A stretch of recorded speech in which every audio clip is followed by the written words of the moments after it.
kebersihan. Hari gini buang sampah sembarangan. Udah tahu sampah biang masalah, buang sampah pada tempatnya lah. Iya ya, kalau bukan kita siapa lagi? Ayo kita buat Jakarta jadi bersih.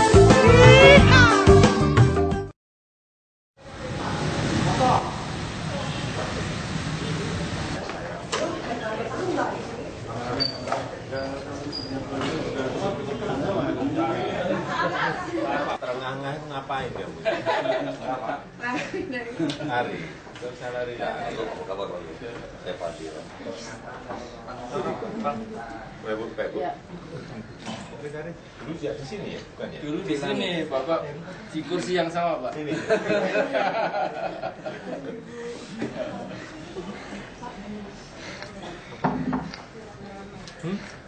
Nunggu ya, nunggu.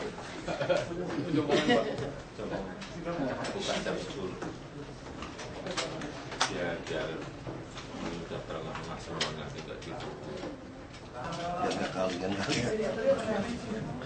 Yang 7 juta 11.000 penghuni DPT ya, kan ada yang nggak masuk yang kata Bapak tadi itu harus masuknya di DPK. Syaratnya itu apa? Hanya KTP saja, KTP DKI atau bagaimana? Ya, kalau masuk daftar pemilih khusus tidak harus KTP DKI. Semua warga yang tinggal di DKI, baik warga DKI atau warga daerah, mereka semua punya hak pilih. Nah itu nanti akan kami daftar. Cuman karena DPT sudah ditetapkan, mereka tidak dimasukkan dalam DPT, tapi dimasukkan dalam DPK, daftar pemilih khusus. Tetap mereka nanti juga punya hak menggunakan suara seperti dalam DPT. Yang penting sudah usia 17 tahun ke atas. Baik warga yang punya identitas maupun yang tidak punya identitas. Yang nggak punya identitas itu yang penting ada keterangan dari RT atau RW setempat atau kelurahan bahwa betul yang bersangkutan tinggal di wilayahnya, maka kami akan masukkan. Tapi kalau RT RW tidak berani memberi keterangan dan sebagainya, kita tidak bisa masukkan karena ini berpotensi nanti ada mobilisasi dan segala macam. Jadi harus ada surat keterangan. Harus ada surat keterangan. Pak, antisipasi DPT palsu dan atau DPT ganda itu gimana, Pak? Emang ada palsu? Ada, Pak, waktu pemilihan gubernur, Pak. Itu DPT Ayu Dending itu alamat palsu. Ya, yang ganda sudah dilakukan penyisirannya. Ganda antar kelurahan, ganda antar kecamatan, ganda antar kota dalam satu wilayah provinsi, dan juga antar provinsi. Kalau antar provinsi itu dilakukan penyisiran oleh KPU RI, tapi kalau masih antar kota, antar misalnya Jakarta Selatan, Jakarta Utara, antar kelurahan dalam satu kota, itu ada sistemnya di KPU DKI sendiri untuk dilakukan penyisiran. Dicoret-coret yang ganda sudah. Yang pemilih-pemilih ganda sudah dicoret, yang pemilih janda masih dibiarkan. Si Bapak saja. Kalau seperti kita gitu kan kita mobile Pak buat pemilih itu gimana Pak? Oh iya. Oh yang wartawan itu tetap bisa menggunakan hak pilih walaupun dia terdaftar di TPS tertentu, tapi saat hari H nanti melaksanakan tugas di tempat lain itu tetap bisa menggunakan hak pilih dengan menunjukkan surat keterangan pindah memilih. Itu ada form A5 namanya. Ke PPS. Jadi misalnya Mbak terdaftar di Kelurahan Jakarta misalnya ya, maka minta aja surat keterangan dari PPS, nanti diberi form A5 namanya. Nah ini nanti terserah bisa digunakan di TPS mana saat bertugas. Gitu. Nanti dilaporkan aja pada petugas atau datang ke TPS menjelang ya, kira-kira 1 jam selesai pemungutan suara itu bisa digunakan. Jadi nggak akan kehilangan hak pilih para wartawan. Kita A5-nya diurus dulu. Pak Ketua, saya dari Camat Gambir mau menanyakan berkaitan dengan daftar pemilih khusus itu Pak. Itu kan menarik sekali karena berpotensi terhadap mobilisasi tadi yang Pak Ketua katakan. Kalau boleh saya tahu, sosialisasi itu sudah bisa nggak kami selaku perangkat untuk menyampaikan ke masyarakat? Itu pertama. Yang kedua, landasan hukumnya apa Pak? Apakah surat KPU pusat, apa surat dari Menteri Dalam Negeri, atau bagaimana Pak? Terima kasih. Ya, sosialisasi sudah bisa dilakukan Pak, termasuk KPU juga sudah mensosialisasikan ke masyarakat. Kalau landasan hukumnya di Undang-Undang Pemilu itu ada Pak, ya? Undang-Undang 8 tahun 2012, kemudian di peraturan KPU itu juga ada. Jadi memang sudah sangat jelas. Kemudian juga rekomendasi Bawaslu kemarin itu juga sudah. Jadi dia tetap bisa menggunakan hak pilih untuk DPR pusat dan DPRD. Betul. Oh, gitu Pak. Dua kertas suara itu dia bisa dapat. Semua. Oh DPD. Oh ya DPD juga. Jadi bukan hanya warga DKI Jakarta saja yang dapat 3 surat suara. Yang bukan warga DKI juga dapat 3. Yang memilih di TPS 3 surat suara. Berarti mungkin Pak instrumen di alatnya itu harus bagus sekali Pak biar nggak hilang. Tinta. Tintanya. Jadi itu harus diperiksa sekali Pak. Iya.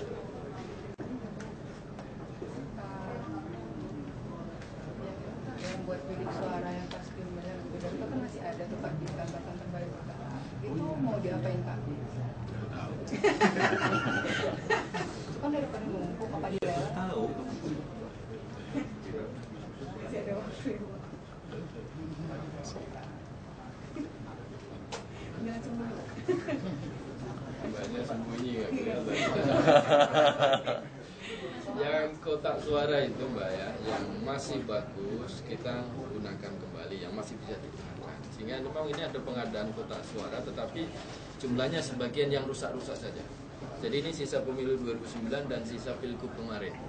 Gitu, itu masih bisa kita pakai yang 2014, tapi tidak seluruhnya karena sebagian sudah ada yang rusak, sudah ada yang peyot-peyot begitu dan nggak bisa. Nah itu kita adakan lagi kotaknya dari kerdus yang anti air ya. Itu sudah ada baik Pak. Jadi sekarang memang kerdus sehingga nanti ini hanya kita gunakan untuk 2014 untuk pileg dan untuk pilpres. Baru selesai itu kemudian ini barang habis pakai yang tidak memerlukan gudang penyimpanan seperti yang. Tapi yang ini tidak full 17.000 tadi. Tidak. Hanya sebagian. Sama ada yang Berapa persen? Hanya berapa persen Pak? Berapa persen Pak? Dari 60. Jadi yang tersisa memang waktu pilgub kemarin itu sisa 2009 sebagian besar. Nah itu. Nah juga 2009 masih kita pakai di 2014 lagi. Gitu, jadi memang masih. Yang apa yang nggak punya NIK yang 60.000 orang itu berapa? 19.000. Soalnya kata dinas Dukcapil nggak mungkin dikasih NIK karena kalau kan ada persyaratan yang harus dipenuhi. Kita akan koordinasikan dengan dinas Dukcapil. Angkanya bukan 60.000 Mbak, 19.703 ya, 703. Jadi masih akan kami sisir. Kemarin juga baru ketemu dengan Kepala Dinas Dukcapil untuk selama rentang waktu sampai 2 minggu sebelum pemungutan suara itu akan terus dilakukan penyisiran. Itu secara. Ya kalau sudah ketemu terus NIK-nya harus ada atau enggak gitu? Kalau sudah ketemu NIK-nya ya nanti tinggal diberi kemudian dimasukkan dalam sistem itu sehingga nanti tidak invalid lagi. Kalau yang nggak punya NIK? Kalau yang nggak punya NIK nanti kita ingin pastikan pada petugas kita di bawah PPK PPS untuk mengecek betul nama itu apakah di alamat yang tertulis itu masih ada atau tidak. Kalau masih ada tetap kita tetapkan sebagai pemilih, tapi kalau sudah tidak ada kita coret. Yang penting orangnya actual ada betul, di sini. betul. Jadi bukan pemilih fiktif. Tugas kami kalau tugas pemerintah bisa memberikan atau tidak memberikan, pemerintah yang bisa jawab soal itu. Pak, DPT yang di Jakarta ini nanti akan dipakai juga untuk pilpres. Iya, nanti ada lagi ya. Soalnya kan Lanjutannya. banyak penduduk DKI, banyak orang yang tinggal di DKI kayak saya. Iya. Pak DPT yang tinggal di sini. Iya. Jadi gimana memastikan bahwa saya tetap punya hak suara?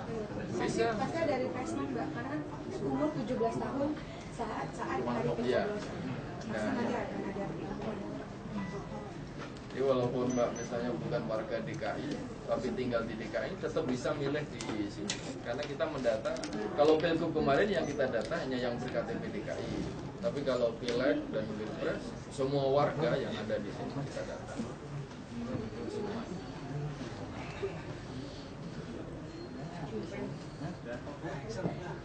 Das.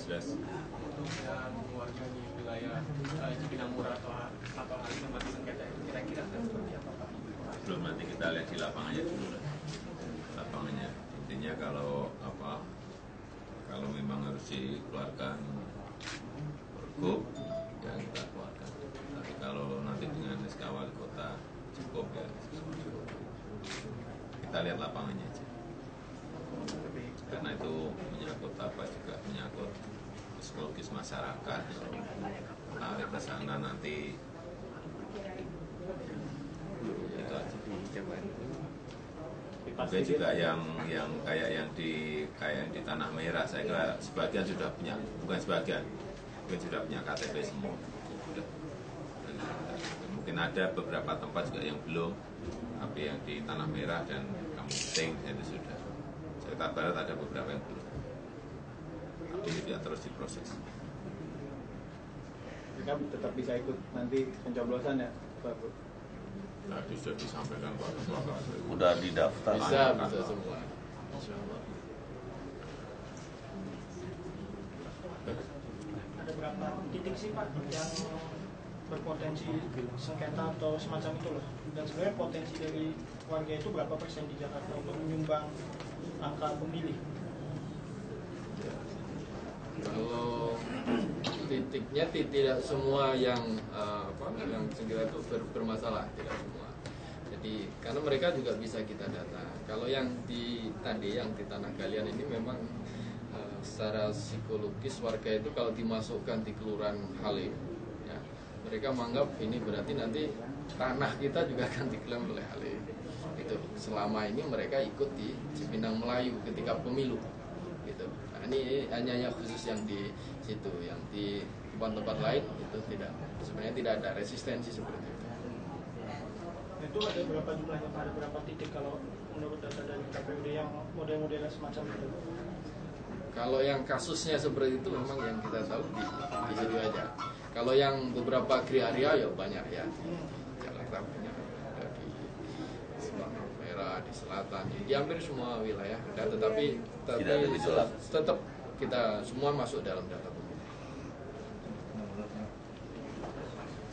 Ya. Ketua, terima kasih. Monggo Pak. Dicicipin. Karena nanti belum mulai dari beberapa wilayah. Kita punya datanya.